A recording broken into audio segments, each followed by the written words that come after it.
పశువులలో పునరుత్పత్తి సామర్థ్యం పెరగాలన్నా, పాలల యొక్క పోషక విలువలు ఎక్కువ కావాలన్నా పశుగ్రాసాలను సాగు చేయకుండా డైరీని మనము నడపలేము.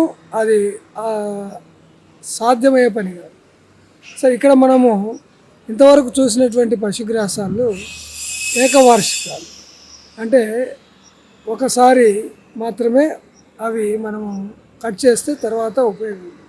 కానీ ఇక్కడ మనము ఈ సూపర్ నేపియర్ అనేది నేపియరు ప్లస్ బాజ్రా సంక్రమంగా చేసి తయారు చేయబడేటువంటి ఈ సూపర్ నేపియర్ అనేది బహువార్షికం. అంటే ఒకసారి మనము పశుగ్రాసాన్ని మరి నాటడం అంటే మళ్ళీ పిలకలు, అంటే చెరుకు పిలకల టైప్లో కనుపులుగా దీన్ని మనం నాటి సాగు చేస్తే 3 సంవత్సరాల వరకు దీన్ని మనం ఉత్పత్తి పొందవచ్చు. తక్కువ నేలలో ఎక్కువ పోషక విలువలు ఉన్నటువంటి గ్రాసాన్ని మరి పెంచాలంటే సూపర్ నేపియర్ ఒకటే ఏకైక మార్గం.